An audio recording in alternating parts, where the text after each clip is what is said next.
clase pasada habíamos empezado a hablar un poco de metabolismo. Esto es como que integra todo un poco todas las biomoléculas que estuvimos viendo, ¿sí? Y un poco el funcionamiento de esas biomoléculas que forman parte nuestra, ¿sí? Entonces habíamos visto reacciones que se dan dentro del organismo, ¿sí? A eso le llamamos, a ese conjunto de reacciones químicas que se llevan a cabo dentro del organismo, lo vamos a llamar metabolismo.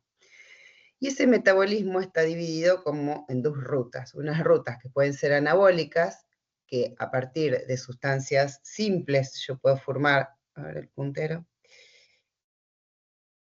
a partir de sustancias simples se puede formar sustancias más complejas, y para eso necesitamos energía, como por ejemplo, si nosotros queremos sintetizar proteínas, queremos formar glucógeno dentro del hígado, todo esto, este proceso es un proceso anabólico. Y por el otro lado tenemos las reacciones catabólicas, que son aquellas que generalmente son estas mismas sustancias que se rompen, ¿sí?, a sus unidades estructurales para poder liberar energía, ¿sí? Estos procesos metabólicos se acompañan, ¿sí? El proceso catabólico que libera energía, después estas mismas unidades se van a utilizar para formar nuevas sustancias, y la energía lo mismo, ¿sí? Va a ser llevada para una reacción u otra. Acá lo más importante es acordarse que es anabólico y que es catabólico. Y uno de los ejemplos de metabolismo que vimos fue el de la respiración celular, ¿sí? Para eso habíamos hablado de la glucosa, este hidrato de carbono monosacárido, ¿se acuerdan? Este monosacárido que es por excelencia el que se elige en la célula para poder romperse a esta molécula, para poder obtener energía, ¿sí? La glucosa, ¿de dónde viene? Viene de los alimentos, ¿sí? En este caso podría ser, no sé, un plato de fideos o una torta, un pedazo de pan, ¿sí? Que está formado con almidón de maíz, podría ser también, un alfajorcito de maicena, decimos, donde estas moléculas que son gigantescas, el sistema digestivo se encarga de romperlas, y cada una de estas unidades estructurales, ¿sí?, va a ir por sangre, va a ser absorbida a nivel intestinal, va a ser llevada por la sangre hasta cada una de nuestras células. Esta unidad estructural va a entrar a la célula y se va a seguir rompiendo. Por lo tanto, va a ser una reacción catabólica, ¿sí? En esa ruptura puede tener dos vías, una vía con oxígeno presente o una vía fermentativa o anaeróbica, ¿sí? O con oxígeno, con presencia de oxígeno, le vamos a decir aeróbico, y en ausencia le vamos a decir anaeróbico, ¿sí? Acá también entran en juego otras moléculas. Ahora vamos a recordar rápidamente los pasos de la respiración celular, donde están los NAD y los FAD, que son los que van a recolectar estos hidrógenos, ¿sí?, que son importantes después para llevar a la cadena transportadora, para poder, digamos, son moléculas que van a transportar a esos átomos, ¿sí? Esa respiración celular, si hay por la vía oxidativa, digamos, o por la vía aeróbica, tiene distintos pasos, ¿sí? Es una reacción catabólica, y esos pasos son: el primer paso es la ruptura de la glucosa a ácido pirúvico o a piruvato, que se llama glucólisis, y este sufijo, ¿sí?, lisis, es importante que lo tengan en cuenta, porque cada vez que encuentren esa palabra lisis, estamos hablando de ruptura, ¿sí? En algún momento habrán escuchado hidrólisis, ¿sí?, que es ruptura con agua. En esta glucólisis está significando que la glucosa se está rompiendo a dos moléculas de ácido pirúvico. Fíjense que hasta acá esta glucólisis, ¿sí?, no necesita oxígeno, se da en el citoplasma de las células, y ahora sí, si hay oxígeno, ese ácido pirúvico no es la glucosa, es el ácido pirúvico el que va a entrar a esta organela que ustedes estudiaron en biología, que se llama mitocondria, ¿sí? Les cuento, recuerdo un poco los pasos y después vemos lo de las moléculas, ¿sí? Ese ácido pirúvico se sigue rompiendo, esas dos moléculas se siguen rompiendo, En esta ocasión pierde un carbono, se transforma en otra molécula que se llama acetilo, y ese carbono se va a unir al oxígeno, que es una de las sustancias de desecho, que después se van a ir con la respiración, ¿sí? En este proceso necesitamos el sistema respiratorio y el sistema digestivo para ello.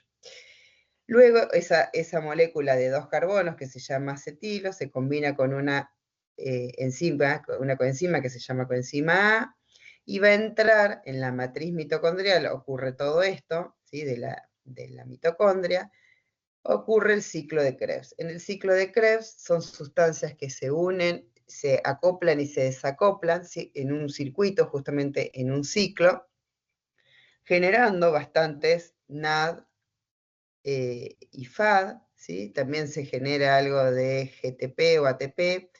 En la glucólisis me olvidé de decirles que se formaban 2 moléculas de ATP, que para nosotros es muy poquito, pero para las bacterias es bastante interesante, ¿no?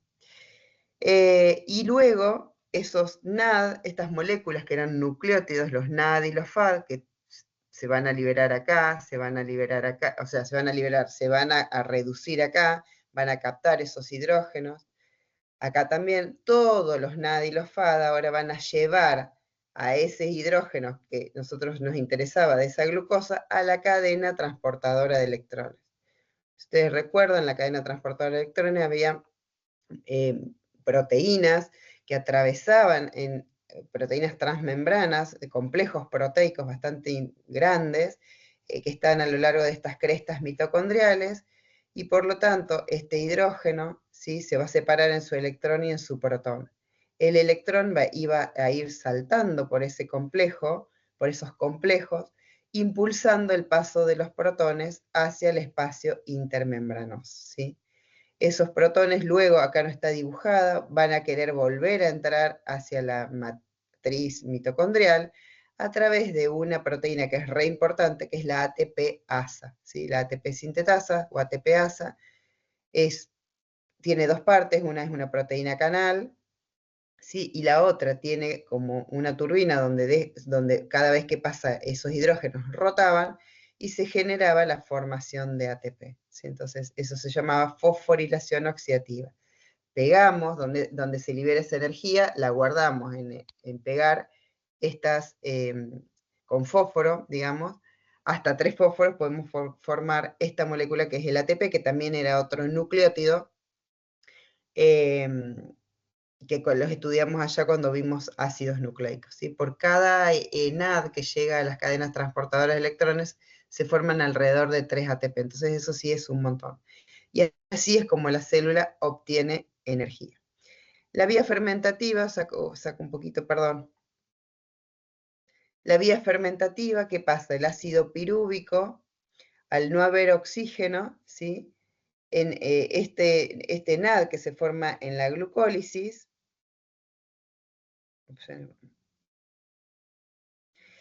este NAD que se forma es aceptado por el ácido pirúvico y en lugar de formar otras sustancias, forman ácido láctico, ¿sí? Y el ácido láctico es una sustancia bastante tóxica para la célula que puede a veces ser reversible y en otros casos no lo es. Y cuando tenemos un momento de fatiga,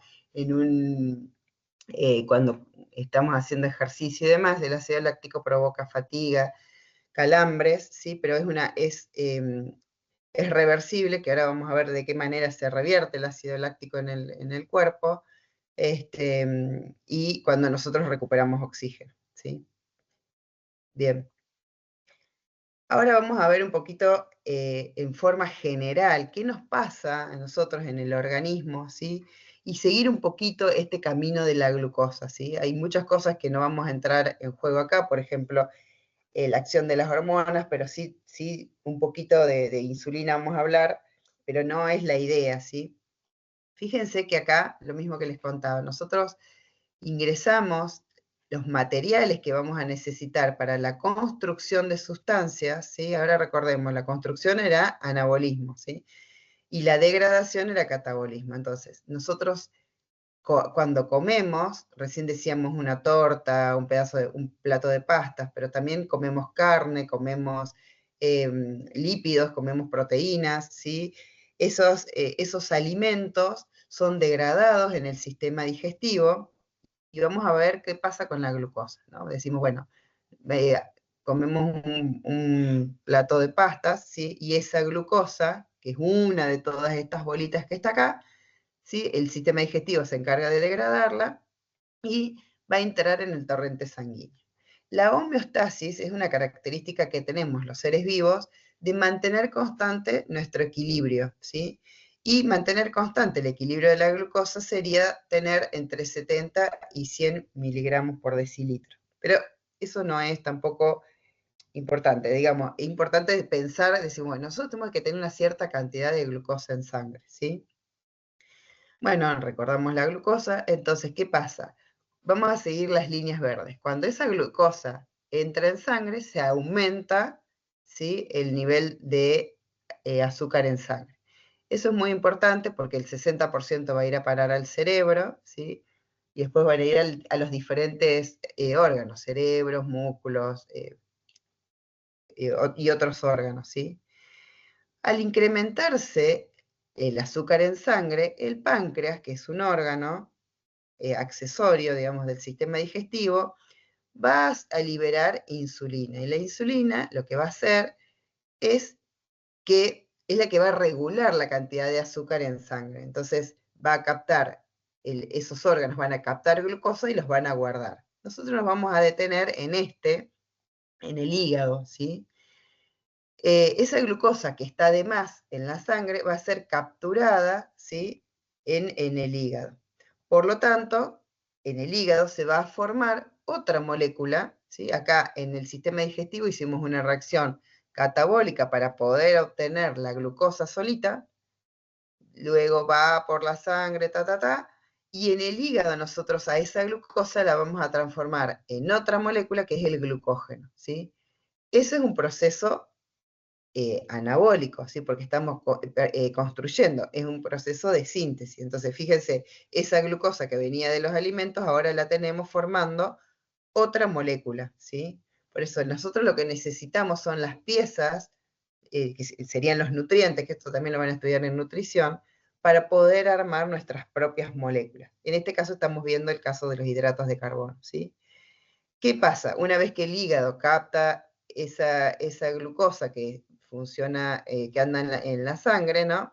Baja esa glucosa en sangre, por lo tanto el páncreas va a liberar otra hormona que se llama glucagón. ¿Para qué? Para que libere, esto obviamente que no es un proceso así que de rápido, ¿no? Si no estaría enloquecido, digamos, nuestra homeostasis, para que libere, ¿sí?, azúcar a la sangre. Por ejemplo, en un ayuno prolongado, ¿no? Nosotros ahora nos levantamos, todavía no desayunamos, entonces el glucógeno se va a romper, se va a alisar, se va a hacer una reacción catabólica para poder liberar glucosa, que la tenemos baja en sangre porque desde anoche que no comemos, ¿sí? Entonces, esta hormona es la hormona que se va a encargar de liberar glucosa hacia la sangre, ¿sí? Fíjense que acá ahora aparecen estos nuevos nombres que se llaman glucogenólisis, ¿sí? O gluconeogénesis, que ahora lo vamos a ver de qué se trata, ¿sí? Repasamos. Entonces, la molécula de glucosa puede tener varios caminos, ¿sí? Fíjense, a la derecha tienen bien los pasos químicos, que nosotros no es nuestra intención que lo sepan, ¿sí? Eso es bien de química. Podemos formar entonces glucógeno a partir de la glucosa, eso se va a dar en el hígado, y esta palabra sí es importante que la recuerden, glucógenogénesis o glucogénesis, ¿sí? Está puesto en colorado. Como hoy les decía, lisis es romper, génesis es formar. Entonces, yo puedo formar a partir de glucosa, ¿sí?, que es glucógeno, y eso se llama glucogénesis, ¿sí? Y es una reacción, ¿qué será? ¿Anabólica o catabólica?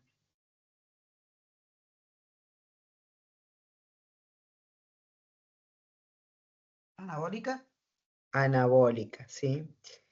Y por el otro lado, cuando tenemos glucosa baja en sangre y necesitamos que el hígado, porque el hígado vendría a ser, el hígado y los músculos vendría a ser nuestra despensa, ¿no?, de guardados de glucosas, ¿sí? No tenemos almidón, no tenemos celulosa, tenemos glucógeno, ¿sí? En los animales la reserva de energía es el glucógeno, ¿sí? Y en las plantas es el almidón.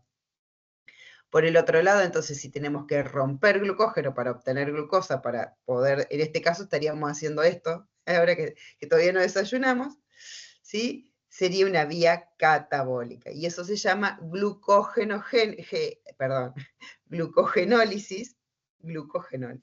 ¿sí? Glucogenólisis, a veces podemos hacer, digamos, la palabra de glucogenólisis o glucógenogénesis, ¿sí? Y bueno, acá yo les había puesto, igual están en las respuestas que les subimos, ¿sí? ¿En dónde entra en juego ustedes, ¿no? Con esto, ya sea, ¿para qué lo tienen que saber? Bueno, es importante, ¿no? Porque, por ejemplo, acá un caso es, un adulto llega a la guardia con una glucemia de 320, ¿sí? Bueno, ya sabemos que entre 80 y 100 o 70 y 100 era lo normal, ¿no? Y bueno, entonces decimos, bueno, ¿qué significa ese valor respecto al metabolismo? Entonces sabemos que la glucosa está alta, si tiene una hiperglucemia, ¿sí? Pero generalmente ustedes que van a ver, también van a recibir pacientes que pueden ser insulinos dependientes. La insulina, no es el tema, digamos, hablar de la insulina, pero todos hoy sabemos, digamos, por información diaria, ¿no?, que es la insulina la que regula esta cantidad de azúcar en sangre, ¿no es cierto? Hay muchas veces las personas con diabetes falla, digamos, la formación de esta insulina o no tienen directamente y entonces tienen que depender de una insulina externa. Entonces, bueno, supónganse que esa persona no desayunó y se aplicó la insulina. La insulina era la que captaba la glucosa al hígado, ¿no? ¿Qué le pasó, no? Entonces después el paciente se ve mareado, con sudor, ¿sí? Y la pregunta es, ¿está en hipoglucemia o en hiperglucemia?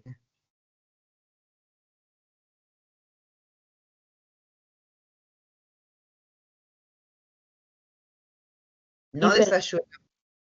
hiperglucemia. Ingresa con una hiperglucemia, ¿sí? Y ese mismo paciente después al otro día no desayuna, no nada, ¿no? Y además se aplica la insulina. Al rato se siente mal. ¿Qué le pasó ahí a ese paciente? Tiene hipoglucemia. Bajó, claro, Bueno, se le se le bajó bajó la glucosa. mucho, claro. ¿Por qué? Porque el hígado captó un montón de glucosa y ahora se le fue la mano, se fue para el otro lado, ¿sí? Entonces, claro, la glucosa en la sangre disminuyó. Y eso es importante. Y es importante ustedes también para saberlo cuando, no sé, están atendiendo a un paciente o cuando llega a la guardia, ¿no? Como en este caso, para decir, bueno, evaluar un montón de conceptos, ¿sí? Obviamente que además ustedes van a evaluar un montón de conceptos desde distintas áreas, desde la fisiología y anatomofisiología, desde la química, este, desde el estudio integral de esta persona, ¿sí? Entonces, bueno, digo, la pregunta era, ¿en qué entraba, por qué es importante ustedes que tengan que entender un poco cuáles son los mecanismos catabólicos y anabólicos, ¿no es cierto?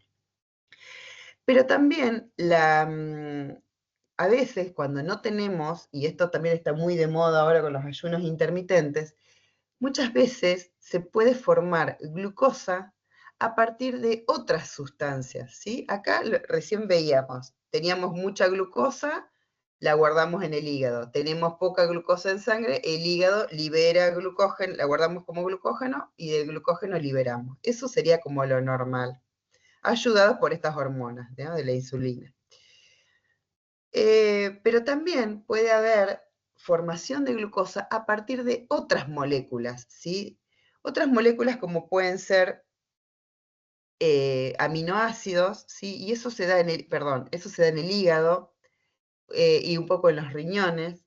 Y el proceso se llama gluconeogénesis, ¿sí? Esa es la otra palabra a tener en cuenta.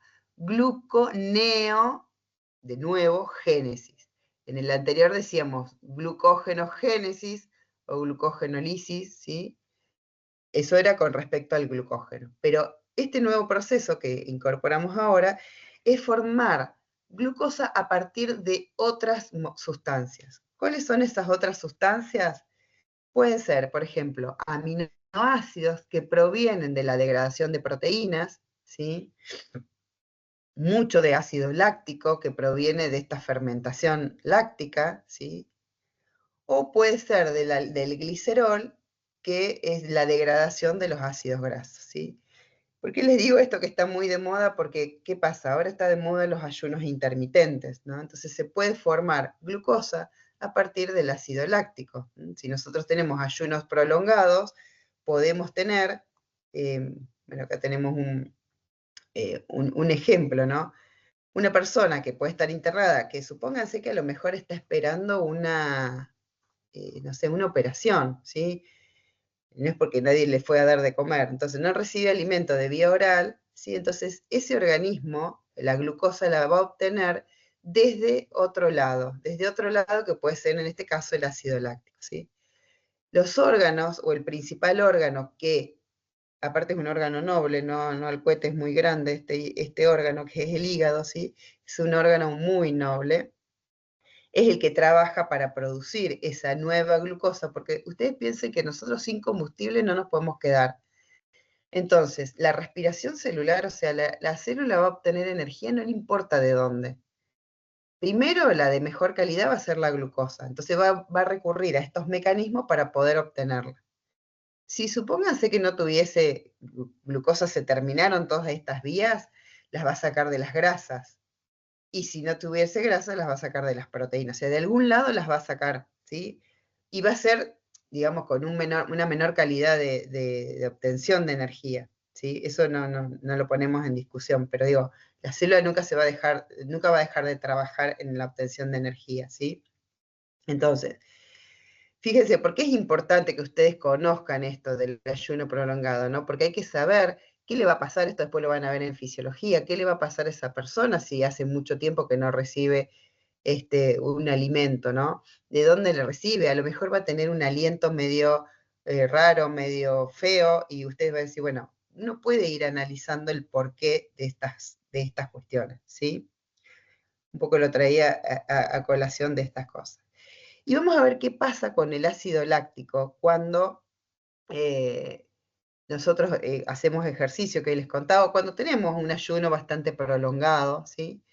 El ácido láctico o lactato, supóngase, nada, acá tenemos el músculo, ¿no? Él entró por la vía fermentativa, se generó ácido láctico. El ácido láctico, cuando recuperemos cantidad de oxígeno en este caso, o la presencia de oxígeno, va a pasar por la sangre y va a ir al hígado. Y en el hígado se va a recuperar, va a formar glucosa, este proceso que recién hablábamos, ¿sí? El ácido láctico va a formar, por el proceso de gluconeogénesis, o sea, a partir de ácido láctico, se va a volver a restablecer glucosa, ¿sí? Entonces, en el paciente que estaba anteriormente, que hace 12 horas que no está, o que está en ayunas porque está esperando una operación, ¿qué le va a ir pasando? Su hígado va a estar trabajando, ¿sí? Va a estar tratando de sacar desde el ácido láctico a tratar de recuperar y formar glucosa, ¿sí? Entonces, ese proceso se llama gluconeogénesis, y este caminito que va, decimos al músculo, pero puede ser a cualquier órgano, ¿no es cierto? Mencionamos al músculo porque es un ejemplo de cuando hay fatiga muscular cuando alguien corre o hace ejercicio, ¿sí? Esto se llama ciclo de Cori, ¿sí? Entonces, cuando el ácido láctico se fabrica en los órganos, en este caso en el músculo, va al hígado y de ahí se recupera como a partir de la gluconeogénesis. ¿Qué pasa si hay glucosa, si hay entre 70 y 100 cantidad de glucosa en sangre? Bueno, no necesito más. Entonces, ¿qué va a pasar? Esa glucosa se va a guardar como glucógeno.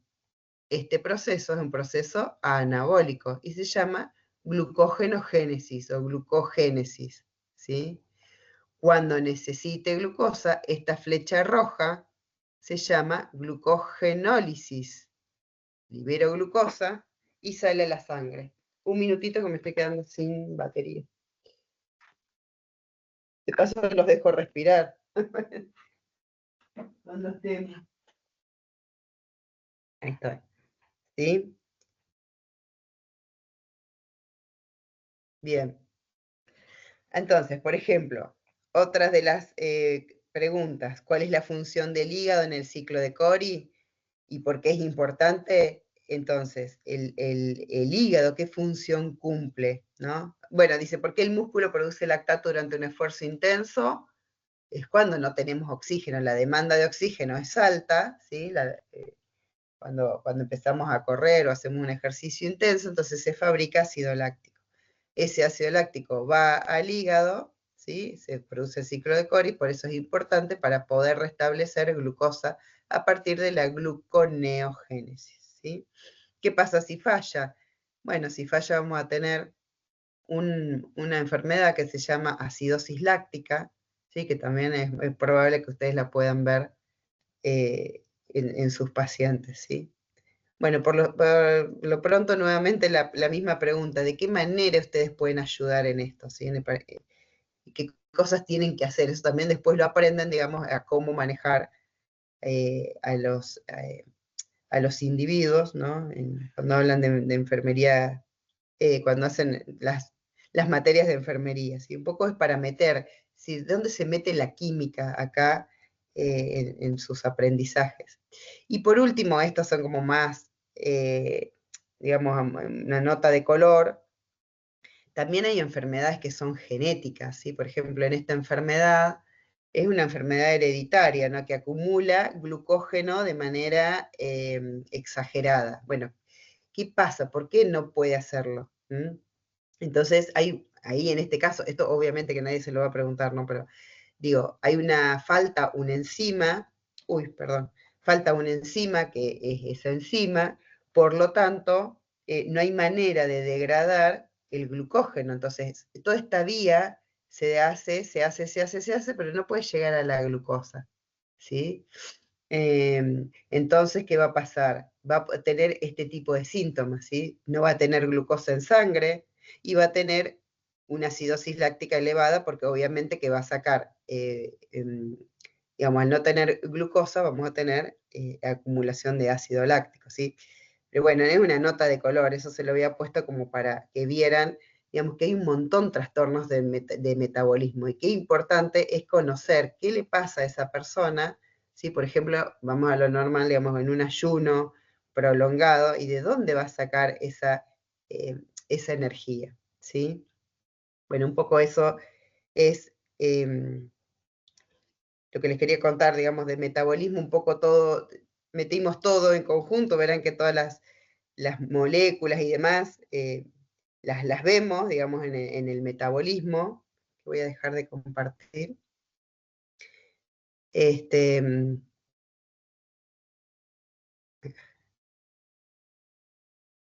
Y bueno, y eso es lo interesante de estudiar enfermería, ¿no? Bueno, no sé si quieren ir a preparar el mate o si arrancamos directamente con el repaso. Me dicen ustedes.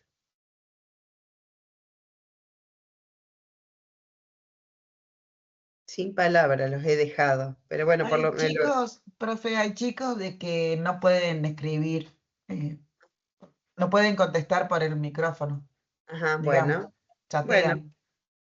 está bien, lo Bueno, pueden poner en el chat. no pueden hablar, así que voy a tomar la decisión yo. Nos tomamos Ah, 5 minutitos de descanso.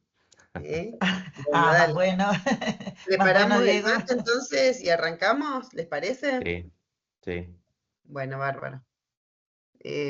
Incorporamos glucosa a la sangre. Bueno, nos vemos y 35.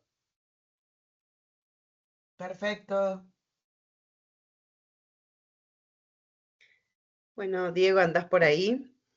Ah, qué grande. Conectadísimos.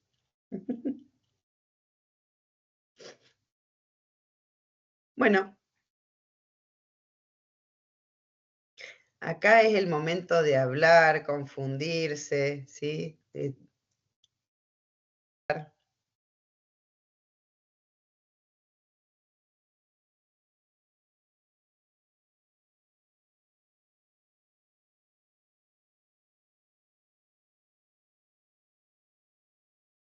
Dame un segundito. Sí.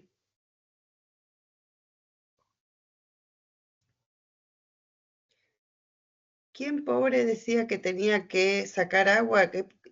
Antonella, ¿sos de Santa Rosa? ¿Se les inundó? ¿Llovió mucho allá? Está lloviendo mucho ahora. Ah, mira. Antonella puso que se ve que le había entrado agua en la casa. No, nosotros acá en Pico no. Sí, sí, acá está lloviendo, María, un montón. Mira, estaba pronosticado. Está hermoso para practicar química. Sí, sí. Que esa lluvia entre en forma de química en mi cabeza. Claro, más ¿Sabes vale. cómo salgo afuera, no? Bueno, Diego, cuando quieras y puedas, ahí se Bien. ve, Ahora sí. pero subilo un poquito.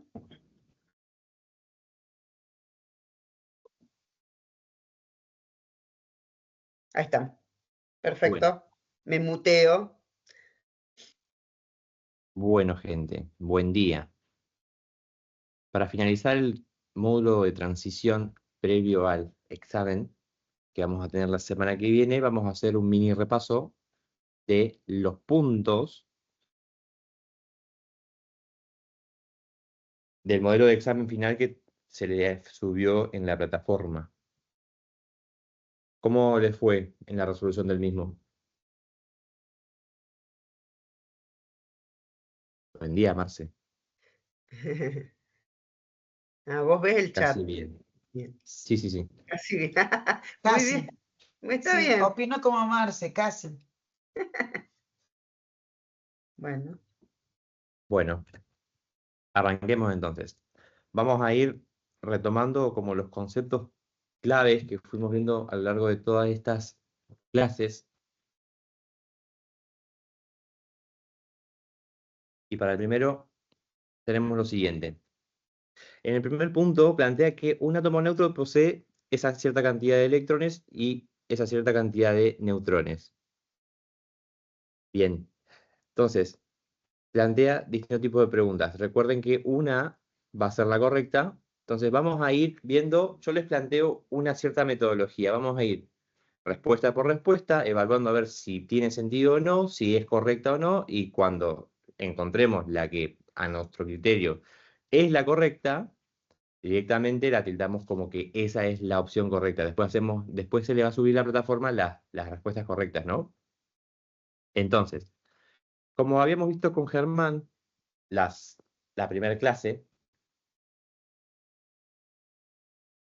si en la primera posible respuesta dice que posee un Z igual a 18. El Z, para que recuerden, hacía referencia a la cantidad de protones, ¿no? Si mi Z me está diciendo que es de 18, que posee un Z de 18, me estaría diciendo que tiene 18 protones. Dicho de otra manera. Y acá en el enunciado plantea que el átomo es neutro. Si es neutro, la neutralidad se logra con igualdad de cargas.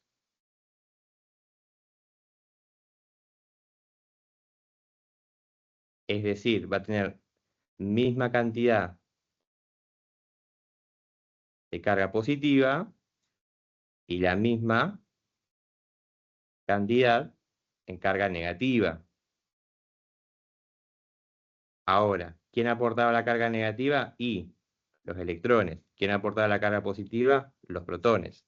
Por lo que, si nosotros vemos que acá dice que tiene 17 electrones, entonces tiene 17 cargas negativas, este 18 me estaría diciendo que tiene 18 cargas positivas, por lo que la primera respuesta es incorrecta.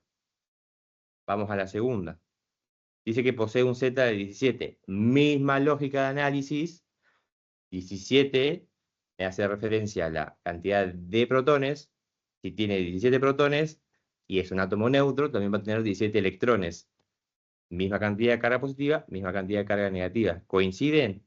Y ahí sí coincide. Entonces ya, al ver que tengo una respuesta potencialmente correcta, listo, ya está, ya la tildo y sigo al siguiente.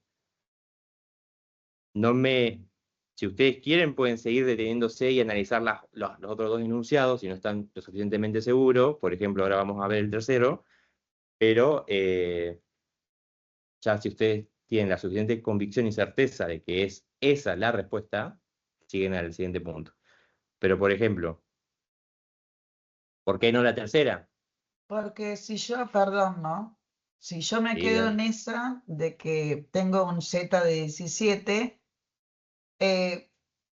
yo también pensé al principio que esa sería la correcta, pero después vi y me parece que puede haber dos o estoy errada. probamos.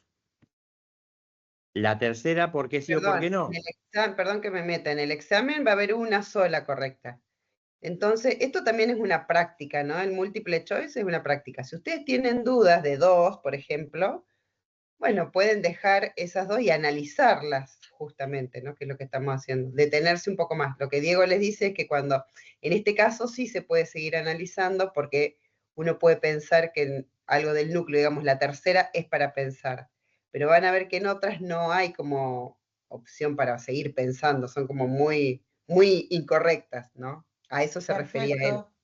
O sea, sería la opción, una sola opción, digamos. Una sola Sí. opción. Pero si Gracias. tenés dudas, pero ahora vamos a analizar, ¿por qué vos tenés dos? Entonces decís, bueno, a ver, ¿cuál de las dos es la más correcta para vos? O hay una que está incorrecta. No va a haber Gracias. más correcta que otra, va a haber incorrectas y una correcta. El tercer enunciado plantea que tiene 35 protones. Entonces, yo digo, bueno, esto no puede ser. ¿Por qué? Porque ya partimos de la base que me dice que es neutro y que tiene 17 electrones.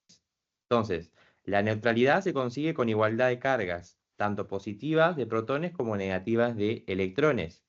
¿No es cierto? Entonces, si ya me dice que tengo 17 electrones, sí o sí voy a tener 17 protones. Entonces, la tercera es incorrecta. Y la última dice, su número másico es 18.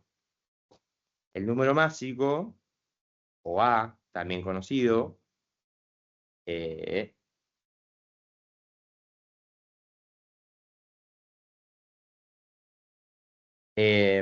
planteaba que para calcularlo, uno tenía que sumar la cantidad de partículas subatómicas que estaban en el núcleo. Y en el núcleo, ¿quiénes estaban? Tenían los protones más los neutrones. Por lo que, si partimos de que el enunciado me dice 17 electrones o 17 protones más 18, 17 más 18 los neutrones, ¿cuánto me da eso? 35. No, no puede ser. Ah, sí, te da 35. ¿Está bien? Sí, 35. 35. Bien. 35. Pero acá me está diciendo que el número mágico es 18. Entonces, Ahí tenía el error yo. Ah, claro. ahí está. Por eso te iba a Ahí decir, está. volvamos al punto 3, Susana, que vos decías, ¿por qué habías pensado en el 35? Vi un número que te resultaba conocido, por eso digo, ahí era motivo de seguir pensándolo. Pero el 35 solamente te está diciendo de los protones, De los ¿no? De protones. los protones más ¿Ves? neutrones. ¿Sí? Ah, Entonces, bueno, ahí gracias. estaba la trampa. Bien, Ahí está, ahí está. Si Sí, me hace genial. quisiéramos, seguir. si quisiéramos hacer correcta ese enunciado, diríamos, en su núcleo se hallan presentes 35 protones y neutrones, o sea, todo Y junto. neutrón. Sí. Perfecto. O Ahí sea, está. como todas las partículas subatómicas en total. Pero acá solamente habla de protones. Bueno, sigamos a la siguiente. Sí, que alguien dijo que la 2 le había costado. Ah, sí, a mí A también. ver. No, bueno, pasemos a la 3. Bueno. Dice, se disuelven 5,85 gramos de cloruro de sodio. Las benditas soluciones, algo que cuesta, pero son lindas. En agua hasta obtener 250 mililitros de solución. Considera que la concentración de la solución es 585 miligramos por litro. Bueno, vamos a averiguarlo, ¿no? ¿Cómo tienen ustedes para chequear esto? Respuesta por correcta para encontrar cuál es la correcta. Planteamos, dice 5,85 gramos de cloruro de sodio en 250 mililitros. Fíjense que acá tengo unidades de gramo y acá tengo unidades de miligramo. De mililitro, perdón. Mililitro. Y acá el enunciado me está preguntando por miligramos por litro, ¿no? Entonces, hay que hacer un pasaje mínimo de unidades ahí. Bien, tengo que llevar los gramos a miligramos y los mililitros a litros. Entonces, para el que no se acuerda, tenemos que en un gramo hay 1000 miligramos, ¿no? Entonces, el pasaje de unidades lo hacen por regla de 3 o de la manera que les planteo ahora. Cualquiera pueden llegar al mismo resultado. Pero ustedes tienen 5,85 gramos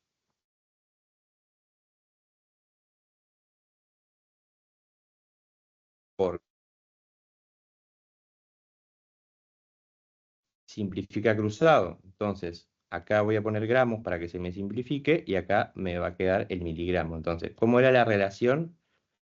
Un gramo son 1000 miligramos. Entonces, acá pongo 1 y acá pongo 1000. Y directamente hago la cuentita en la calculadora. 5,85 por 1000 debiera de ser 5850, ¿no es cierto?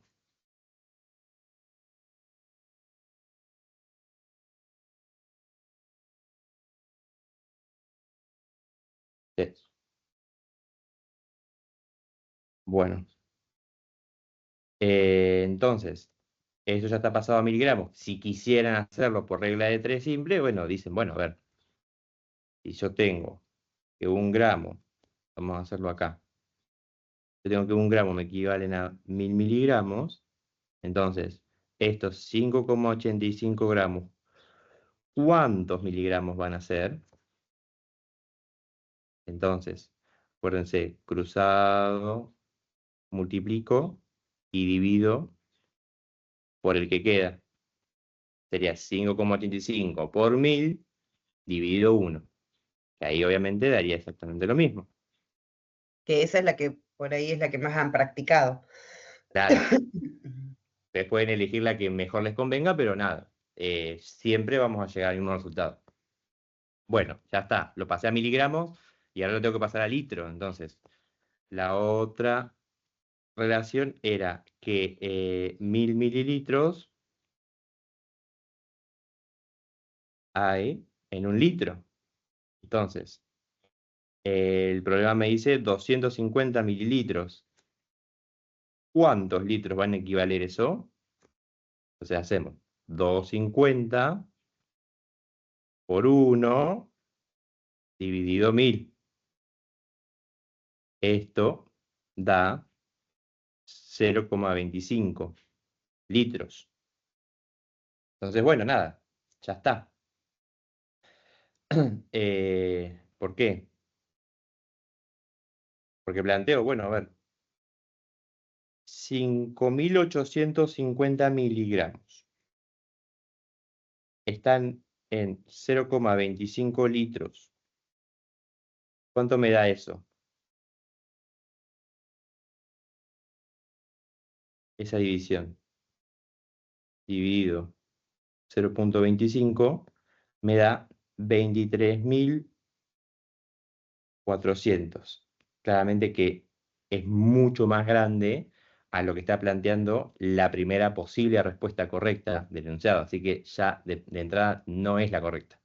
Vamos al segundo. Dice que la concentración de la solución es de 5,58,5 gramos por litro. Bueno, vamos a averiguarlo. Ahora la unidad en cuestión es gramos litro.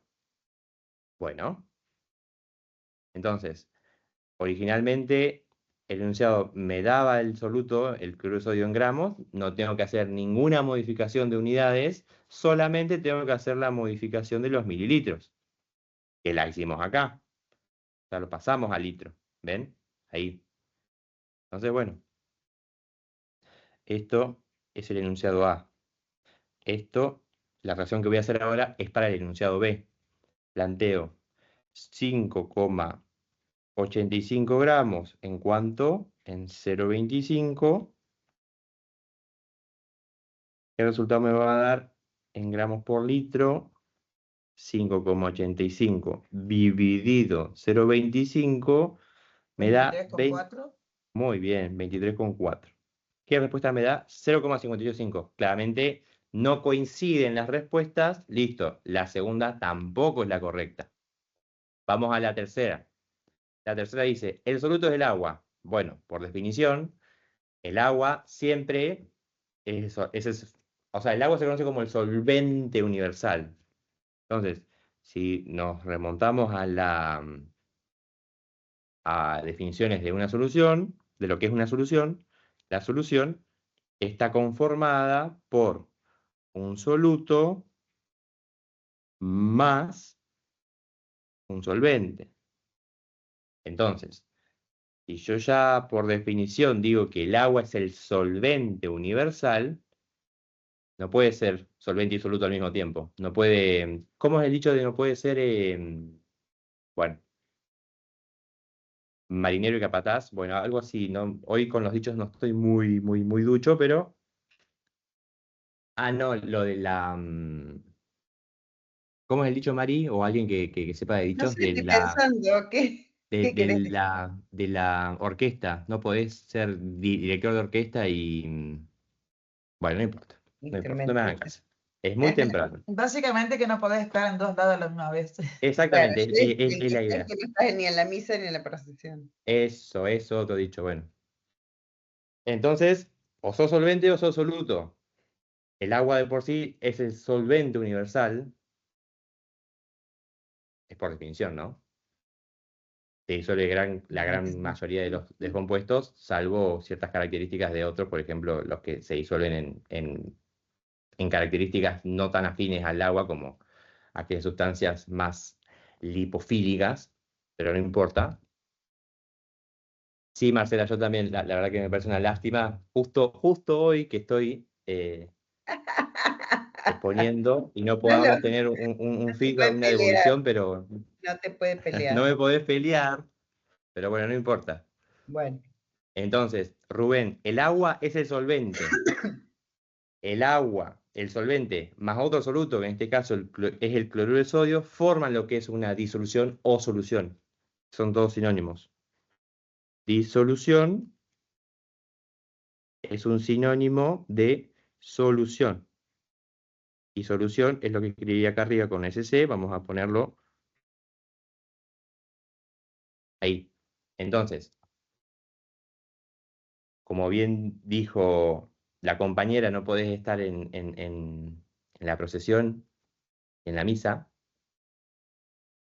O sos uno o sos el otro. En este caso, el agua es considerado el solvente universal, entonces la tercera tampoco es correcta. Entonces, si ya las tres primeras me dio que no eran correctas, ya está, no me detengo a hacer la última, la vamos a hacer igual, ¿no? Pero si claro, yo... yo iba a decir, perdón que me meta, porque acá me gusta Sí, meterme así, charlamos, que tal vez la última es la que sí saben hacer, la que claro, aprendieron, entonces también pueden empezar por ahí.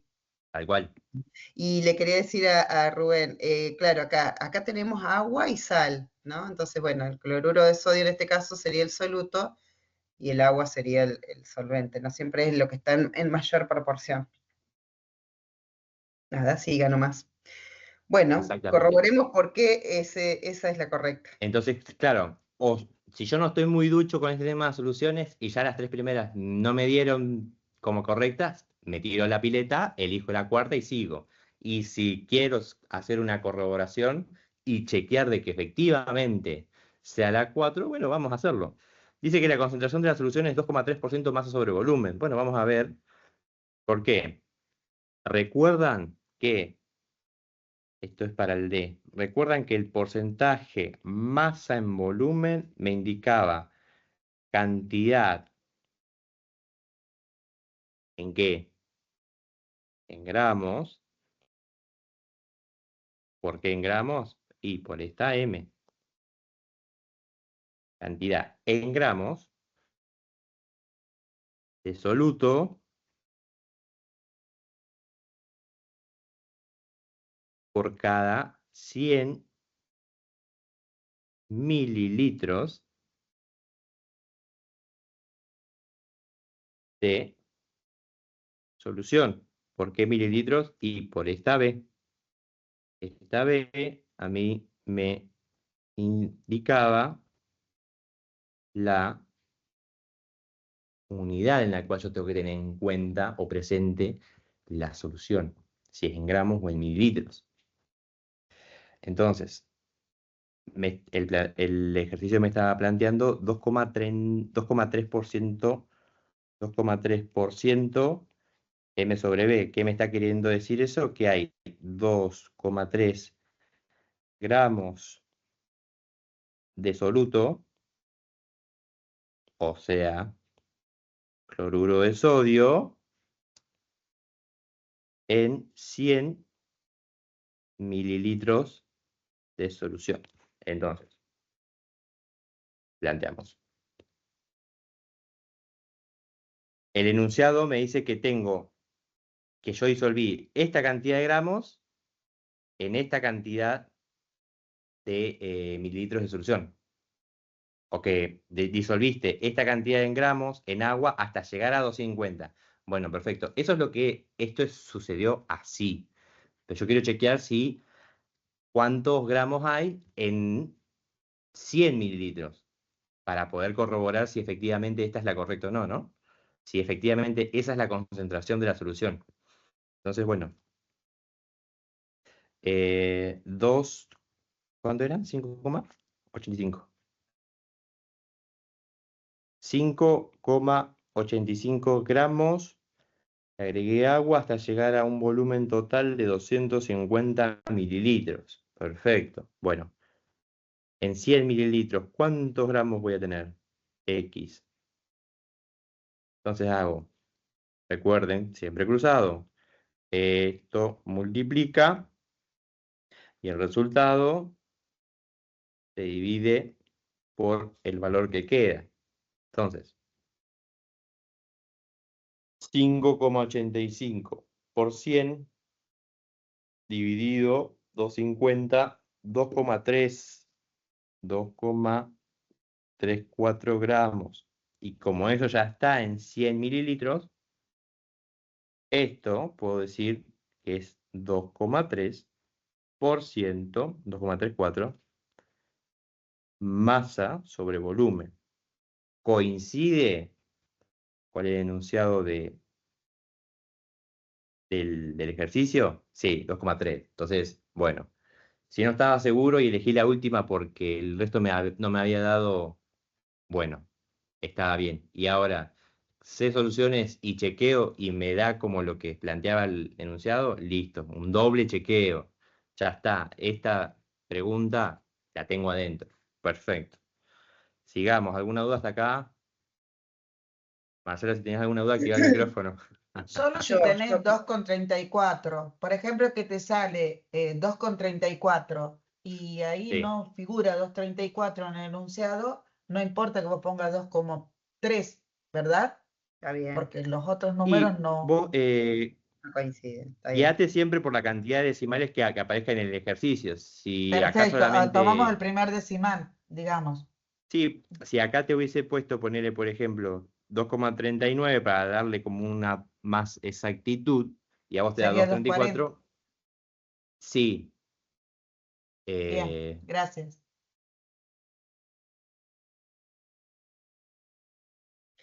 En ese caso, lo vuelvo a decir, ¿no?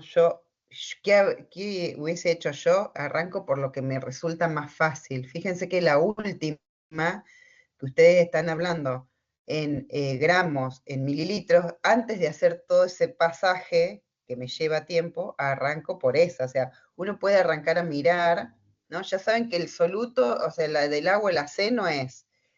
Las otras dos no tienen ni idea. La última es la que más familiar es, entonces digo, también pueden empezar por cualquiera para pensarlas, ¿no? Igual van a igual, tener un montón de es más, tiempo para resolverlo. ahora La Marce en igual la le dio, muy próxima, bien. ahora en la próxima arranquemos por el final, a ver qué nos da. Dice, con respecto a la siguiente estructura, considera que, por ejemplo, si quisiera arrancar por el final, ¿es un monosacárido? Bueno, justamente es la correcta. Bueno, arranquemos del principio. Sí, más vale del Arranquemos del principio. principio. Arranquemos del principio. ¿Es una base nitrogenada? Recuerden, si no tienen presente las bases nitrogenadas, que obviamente que las van a tener presente porque eh, María lo dio y todos nos acordamos, y además están reproduciendo los videos que se les suben a la plataforma, ¿no es cierto? Entonces, deben recordar lo que es una base nitrogenada, pero si justo el día del examen se les olvida, base nitrogenada, nitrógeno. Claramente que la base nitrogenada debe tener nitrógeno en su composición, ¿no es cierto? Bueno, y acá en esta figura, ¿ustedes ven nitrógeno en algún momento, en algún lado? No. ¿No? Genial. Entonces, bueno, una base nitrogenada no es. Por ejemplo, esa sería como la relación que yo haría para ir Sí, descartando. claro, yo también. Siempre piensen en los átomos que tienen, ¿no? De las biomoléculas que vieron, y es verdad lo que dice Diego. Miren qué átomos tiene esa molécula, ¿sí? Porque la idea era identificar visualmente esa molécula. Bien. El siguiente dice, es un aminoácido. Si quisiéramos hacer una estructura básica de un aminoácido, era un átomo de carbono, el cual estaba unido a un grupo carboxílico, y este átomo de carbono estaba unido a un grupo amino, y este átomo de carbono estaba unido a una cadena lateral R, que eh, puede ser distintos tipos de cadenas, y eso le termina dando la identidad a los aminoácidos, y ¿Carboxilo? a un hidrógeno. Entonces, esa es la Ah, estructura básica de un aminoácido. Ahora, esta estructura es similar a esta estructura y la verdad es que no, ni de cerca. Entonces, aminoácido claramente que no va a ser. Entonces vamos a las últimas dos. ¿Es un polisacárido o un monosacárido? Bueno, claramente que estamos ante una elección de, ¿es un sacárido? Claramente que es un sacárido. O sea, y ahora la pregunta es, bueno, ¿pero es mono o es poli? Entonces, ¿cuál es la mono. diferencia entre mono y poli? Si alguien es tan amable de refrescármelo porque me Es olvidé. una sola estructura. ¿Cuál? Monosacárido. El monosacárido. Perfecto. Y Mono poli viene de son uno. varias. Exactamente. Entonces, varias unidades estructurales, varios bloquecitos unidos entre sí, forman lo que son los polisacáridos. El mono, como bien dijiste, viene de uno, entonces es una única unidad estructural. Entonces, esto tiene pinta de ser una única unidad estructural. Si fuesen un polisacárido, por ejemplo, la que vamos a buscar en internet, polisacárido, imagen. Fíjense, vamos a copiar.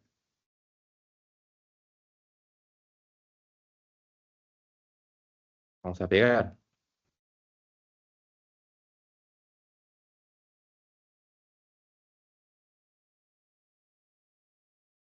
Veamos, con la lluvia del internet anda un poquito lento, pero ahí está, perfecto. Entonces, fíjense, esta imagen de un polisacárido son varias unidades de sacárido unidas entre sí, como si estuviesen agarraditas de la mano. Bueno, así por miles, miles y miles y miles de unidades. Entonces, claramente que acá, lo que ustedes ven en la imagen tiene pinta de ser una única unidad. Entonces, la respuesta correcta es la última. Bien.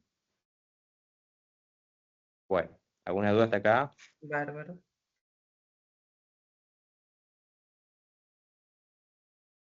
No, Después bueno. esto lo van a subir. No.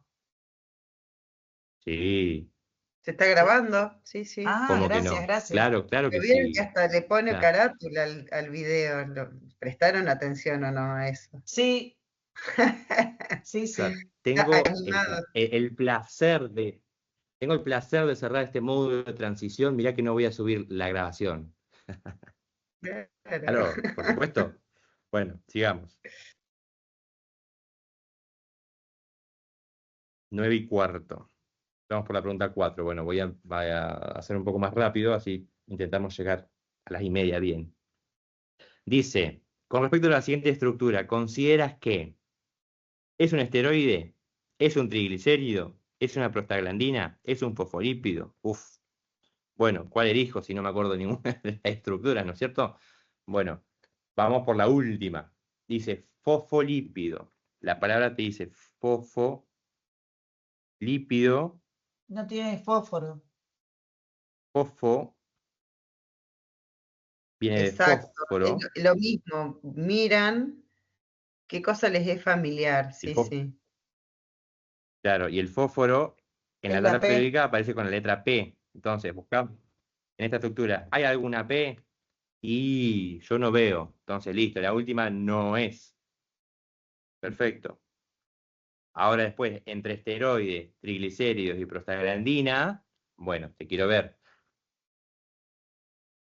Recuerden que háganse la idea de que la vez correcta, dice Pau. Bueno, vamos a ver si efectivamente tiene razón Pau. Es un triglicérido, dice Mara. Ah, bueno, ahora resulta que todos quieren terminar ya el repaso que están todos comentando. Bueno, bueno. Cuestión que recuerden que los esteroides, recuerden la imagen mental de varios paneles de abejas, tipo como hexágonos unidos uno al lado del otro. Eso es como la estructura típica de un esteroide común.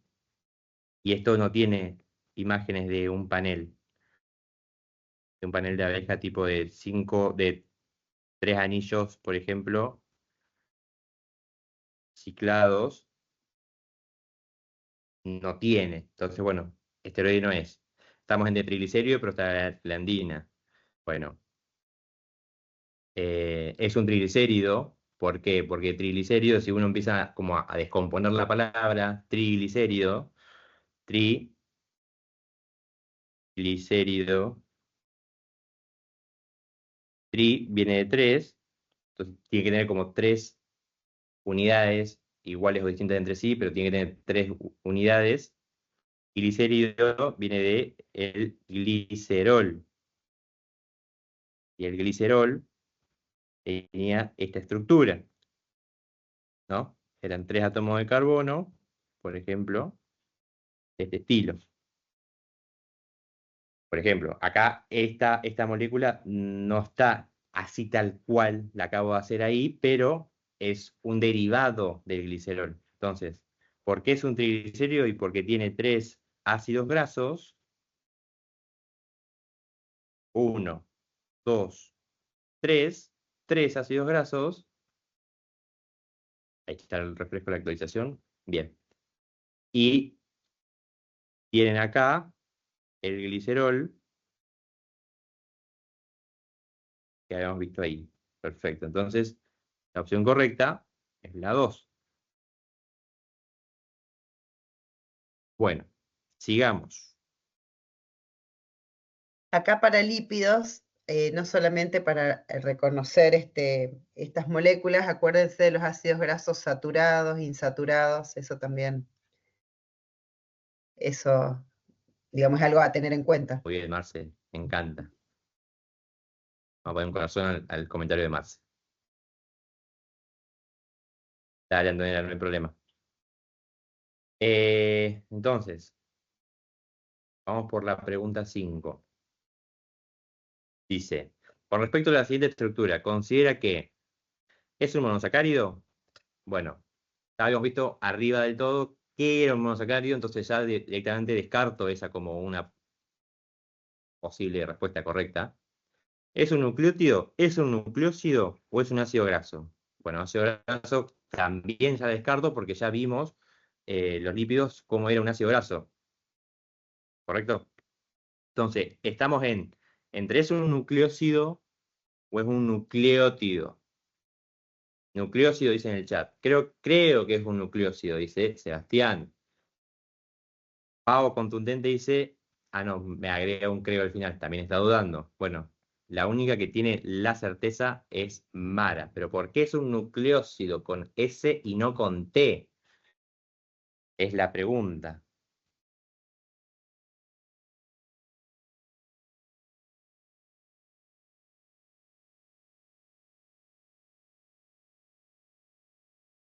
Bueno, vamos a plantear rápidamente, en base a lo que vimos, nucleósido, nucleótido.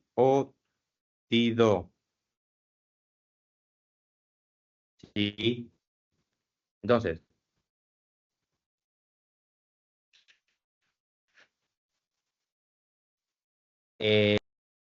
no van a tener nitrógeno. Y me gusta lo del fósforo. ¿Por qué? Ustedes fíjense, esto,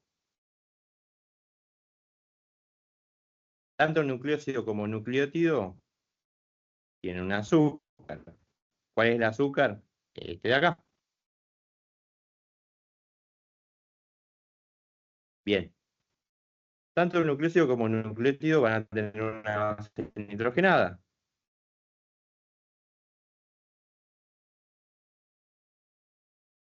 ¿O llueve? ¿Allá en Pico también llueve? Llueve poco. Sí. Esa base, bueno, que esa base nitrogenada es, por ejemplo, esta que tenemos acá. Ahora, el nucleótido tiene un grupo fosfato. El grupo fosfato tiene fósforo en su composición. Entre ellos es poco. Ajá. Como dijo Paola, no tiene fósforo. Entonces, que el fósforo, el grupo fosfato se adicionaría acá y lo tuviese. Ahí donde ahora les va a aparecer la flechita. Entonces, como tiene los tres componentes para formar la estructura del ácido nucleico, oligonucleico, claramente es un nucleósido con S. Entonces, la respuesta correcta es la tercera. Bueno, sigamos. Pregunta 6. Con respecto a la siguiente estructura, considera que es un polipéptido, es un aminoácido, es un aminoácido básico o ácido, o es una prostaglandina. Bueno, ya arriba del todo les había hecho la estructura típica de un aminoácido cualquiera, que era carbono, Grupo amino. grupo amino, un R y una H. Ahora, esto sí tiene pinta de ser un aminoácido. Entonces, la primera y la última ya la descarto, ya está. Ahora, la pregunta es, ¿va a ser básico o va a ser ácido? Bueno, ¿cómo me doy cuenta de eso? Analizando la cadena R. Es ahí donde ustedes tienen que prestar atención. ¿Por qué?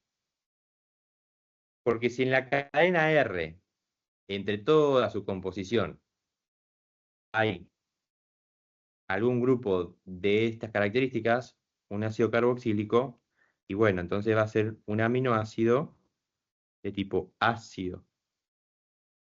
Ahora, si no tiene un grupo carboxílico, pero tiene un grupo amino, uno más, va a ser un aminoácido de tipo básico. Si no tiene nada de alguno de esos dos grupos funcionales en su composición, bueno, entonces va a ser un aminoácido tipo neutro. Si no tiene nada, ninguno de los dos, es un aminoácido neutro, que acá no está la opción, pero para que lo tengan en cuenta. Entonces, dijimos, ¿cuál es la cadena R acá en este aminoácido? Este es el carbono de ahí, el carbono llamado alfa. Esto y esto es la estructura típica de los aminoácidos, ¿no? Entonces, claramente que la cadena R es la que queda ahí sin resaltar. Vamos a ponerle un color naranja. Entonces, esta es la cadena R. Entonces yo me voy a prestar atención y voy a hacerle un zoom a esa cadena R. Quiero analizar a ver si ahí tengo algún grupo que me diga esto es un aminoácido básico o esto es un aminoácido ácido.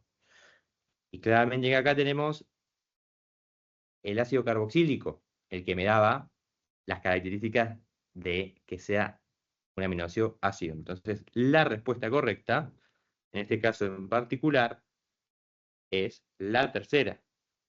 ¿Sí? Perfecto. Vamos a la 7. Estamos re bien con el tiempo. Bueno, volvemos a equilibrio. Bueno. Bien, volvemos a equilibrio. Dice, considera que, dada la siguiente reacción, y te da una constante de equilibrio menor a 1, ya me está dando informaciones. En el estado de equilibrio, ¿la reacción estará desplazada hacia los productos? Bueno, para que el primer enunciado sea correcto, la constante de equilibrio debiera ser mayor A 1. a 1. ¿Eso se cumple? Y no, porque No. 0,33 es más chiquitito que 1. Entonces, bueno, nada, la primera no es correcta. B. En el estado de equilibrio, la concentración de los productos es menor que la concentración de los reactivos. Tiene sentido, porque para que decir que la concentración de los productos es menor que la de los reactivos, es lo mismo que decir que hay más reactivos que productos. Es como un trabalengua, pero es lo mismo, dicho de otra manera. Entonces, ¿y qué se tiene que cumplir para que haya más reactivo que producto? Que la constante de equilibrio debiera ser menor a 1. ¿La constante de equilibrio es menor a 1? Sí, es de 0,33. Entonces, si se cumple este supuesto, yo puedo decir que hay más reactivo que producto. Bien, entonces, o un grande, pero es lo mismo, hay menos producto que reactivo, que es lo que me está planteando justamente el enunciado número 2. Entonces yo ya puedo tildarlo de que es correcto, porque la concentración de los productos va a ser menor que la de los reactivos. Listo. Analicemos los otros dos supuestos como para seguir practicando, pero ya tenemos la respuesta correcta. Dice, al aumentar la concentración de amoníaco, el NH3, la reacción se desplazará hacia los productos. Bueno, entonces, yo agrego amoníaco. Si yo agrego amoníaco, el equilibrio lo que va a querer hacer es sacárselo de encima, sacarse ese excedente que no tenía antes. Entonces, si se lo quiere sacar de encima, no se va a desplazar hacia donde está ese compuesto. Lo más lógico sería suponer o pensar de que se desplazaría hacia el lado contrario para sacarse eso que se adicionó. Entonces, el equilibrio en este caso se tendría que desplazar hacia la izquierda, hacia los reactivos. Entonces, el tercero claramente que no es correcto. Muy bien, Mara. Y el último dice, al disminuir la concentración de hidrógenos, la reacción se desplazará hacia los productos. Yo estoy disminuyendo. Entonces, los estoy bajando. Estoy reduciendo. Si yo estoy quitando algo, lo más sensato que puedo llegar a pensar o suponer es que el equilibrio se va a desplazar hacia donde el lado que yo estoy quitando, para poder aumentar lo que estoy quitando, para poder restablecer esas condiciones iniciales y que el equilibrio se me restablezca. Entonces, si yo saco algo, lo más lógico de pensar sería que el equilibrio se va a ir a ese lado, lo cual no se estaría cumpliendo en este enunciado, porque me dice que si yo saco algo, se me desplaza hacia el lado de los productos, o sea, al otro lado, al lado opuesto. Porque recuerden que acá tenemos los productos y de este lado izquierdo tenemos los reactivos. Entonces, bueno, claramente que la última tampoco es correcta. La correcta era la segunda. 8. Considera que en una solución cuyo pH es igual a 5, el medio es básico. Claramente.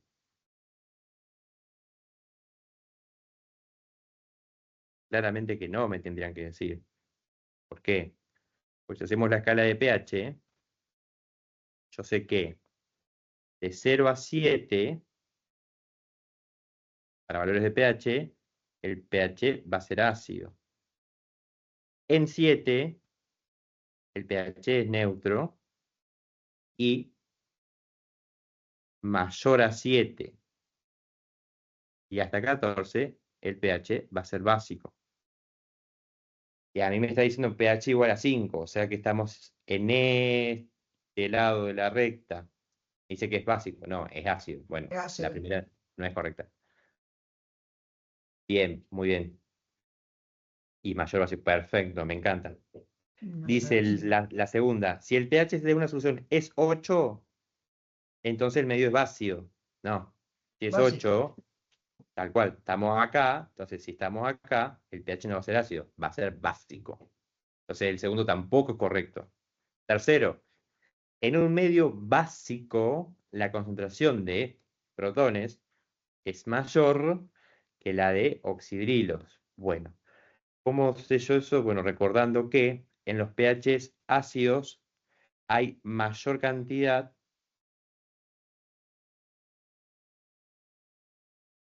de protones.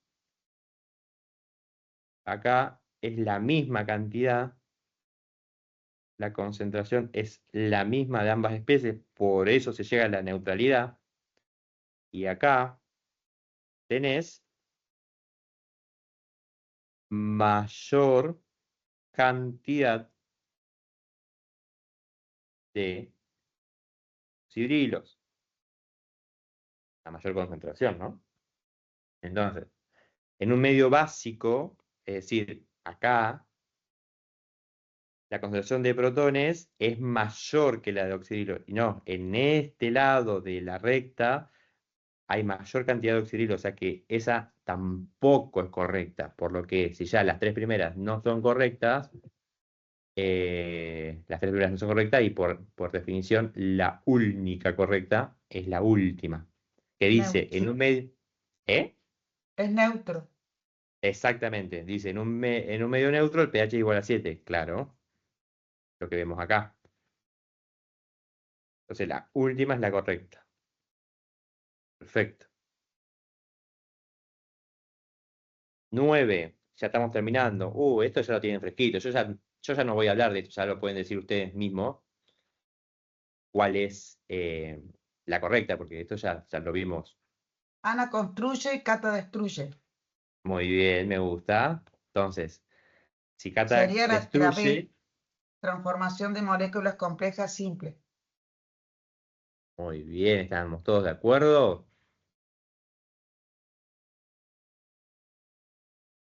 Sí, claro, estamos todos de acuerdo. Muy bien, perfecto. Entonces ya vamos a la última. Dice, con respecto, esto está más caliente. Sí, todo. Muy bien, Marcela. No querrás aprobar, ¿no? 10. Con respecto a la glucólisis. ¿Considera que es una ruta catabólica? ¿Se obtiene glucosa a partir de piruvato, NADH y ATP? ¿Ocurre en el interior de la mitocondria? Su función es sintetizar moléculas más complejas. ¿Quién se anima a darme la respuesta correcta y por qué? Justifique. Y ya terminamos.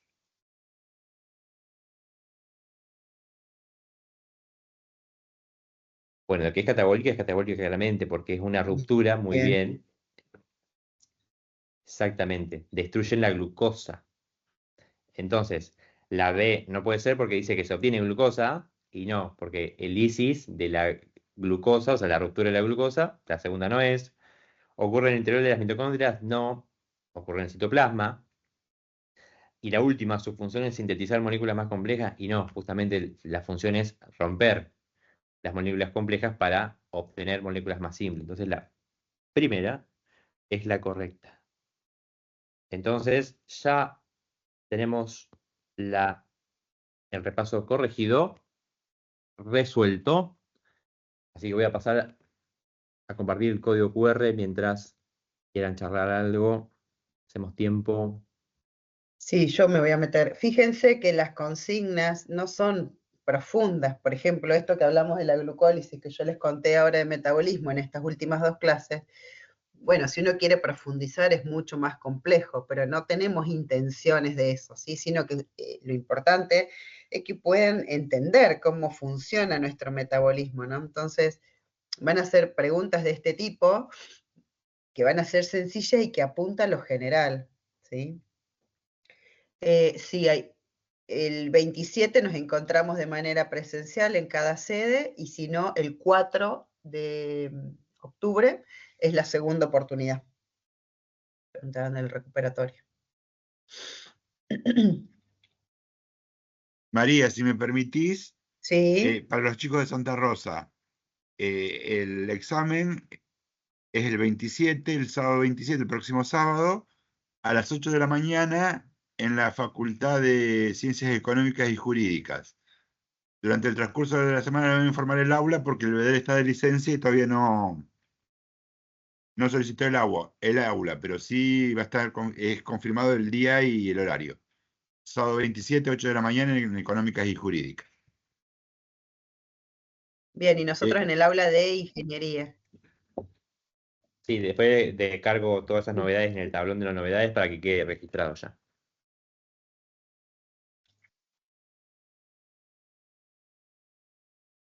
Bueno, También el listado de los que, o sea, que pueden rendir por lo de la asistencia, ¿eh? Cualquier problema, vayan a las sedes.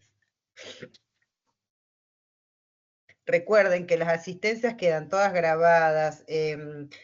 Nos fijamos, en realidad es Diego el que se fija en el chat de los que pusieron, cuántos estuvieron conectados. O sea, está todo registrado para que Hay no haya. chicos que no se pueden, hay chicos que no pueden poner la asistencia con el QR, profe. Bueno, y la ponen en el chat. Pero lo que quiero decir es que, por ejemplo, si ponen, hay personas que han puesto en el chat su asistencia y entraron los últimos 5 minutos. Como eso queda grabado, ¿sí? claro, Después aparece de cada persona cuánto tiempo estuvo conectada. Obvio que eso no se considera una asistencia, ¿no? hay tres formas de cotejar la asistencia. Una por código QR, otra por el chat que ustedes mismos escriben y otra por el tiempo que ustedes estuvieron conectados. Porque si justo, casualmente, yo paso asistencia a 9:30 y 9:20 se conectó alguien, me pasó la asistencia por código QR y después se desconectó, y no. Es como si estuviésemos en una clase presencial, 10 minutos antes de terminar el encuentro, abrís la puerta, decís estoy presente y chao, me fui. Sería como un poco injusto para la gente que se conectó o estuvo presente desde el principio, ¿no? Así es. Bueno, voy a dejar de compartir.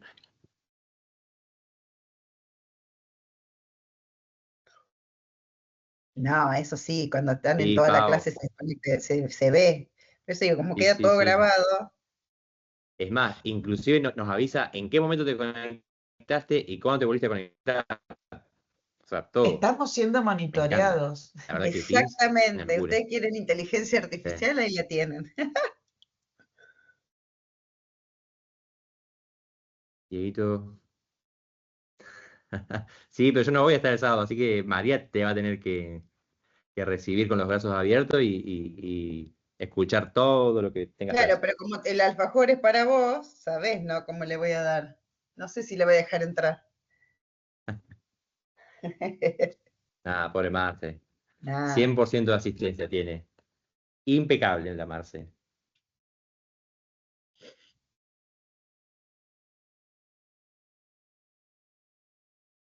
Sí, sí, Sí, vamos a sí, avisar. Sebastián, vamos a No, estar comunicando. claro, sí. No, todavía lo que les dijo Germán, el Bedel está de licencia, así que le va a confirmar el lunes. Tengan paciencia, ustedes vayan entrando a partir del miércoles, en el foro va a estar la información a dónde tienen que ir a rendir.